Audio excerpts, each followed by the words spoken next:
याचिका दाखल केली होती, काय प्रक्रिया झाली सर? मी प्रथमतः माननीय उच्च न्यायालयाचं मनापासून आभार मानतो, त्यांना धन्यवाद देतो.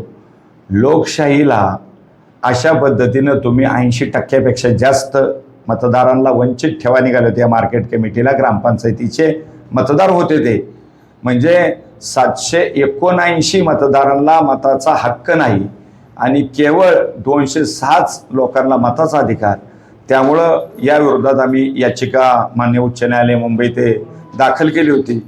आम्हाला अजून त्या पद्धतीनं लेखी ऑर्डर मिळणार आहे. आत्ता जे माझं हायकोर्टातले आमचे जे वकील आहेत, ॲडव्होकेट कुलकर्णी साहेब आणि ॲडव्होकेट भोईटे साहेब यांनी माहिती दिली की नव्यानं ही सगळी प्रक्रिया राबवण्यात यावं. लोकशाहीमध्ये हा मोठा विजय असं मी मानतो. आज आपण पाहतो की मर्यादित लोकांच्या मध्ये निवडणूक घ्यायला काही लोक जी पुढे आलेली होती आमच्या विरोधातली, की त्यांना 206 मध्येच मताचं खरं म्हणजे निवडणूक घेणं गरजेचं वाटत होतं, त्याला आमचा विरोध होता. यामध्ये लोकशाहीला घातक प्रक्रिया होती, ती रद्द करून आज मान्य उच्च न्यायालयानं खऱ्या अर्थानं आम्हाला न्याय दिलाय. मी परत एकदा त्यांना मनापासून धन्यवाद देतो. नवीन निवडणूक प्रक्रिया किती दिवसात घ्यावी, काय त्या संदर्भात काय सुनावलं नाही? तो अधिकार आता DDR साहेबांचा राहील.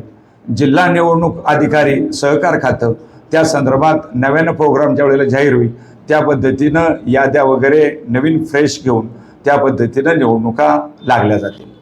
सरकारचा अपयश म्हणावं लागेल सरकारला?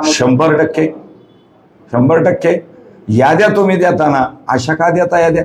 याच्यामध्ये कुणीतरी हात, याचा अर्थ कुणीतरी नेत्यांचे हात आहेत आणि मग नेत्यांच्या हात असल्यामुळं ही निवडणूक अशी मर्यादित मतांची तुम्ही घ्यायला लागला होता. स्थगिती दिली की प्रक्रिया पूर्ण रद्द केली? पूर्णपणे फ्रेश इलेक्शन घ्यायला सांगितलेत. याचा अर्थ सगळा प्रोग्राम परत सुरू करायला मान्य उच्च न्यायालयानं सांगितलं आहे. हा जनतेचा विजय. जनतेने जी काय आम्हाला मागणी केली होती, आज 78 ग्रामपंचायती वंचित होत्या मतापासून आणि केवळ 18 ग्रामपंचायतीला तुम्ही मताचा अधिकार देत होता. म्हणजे लोकशाहीमध्ये हा मोठा विजय मानला पाहिजे. हे केवळ कायद्यामुळे घडू शकलं, अन्यथा जी निवडणूक आता 2-3 दिवसावर आली होती त्यात काहीच होऊ शकलं नसतं.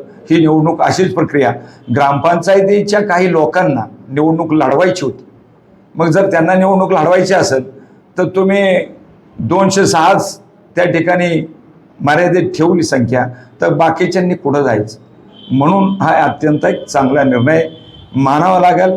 कुणीतरी काही ठराविक लोकांनी ही जी प्रक्रिया अशा पद्धतीने राबवण्याचा प्रयत्न केला, त्याला मान्य उच्च न्यायालयाने चांगली चप्पराक दिली.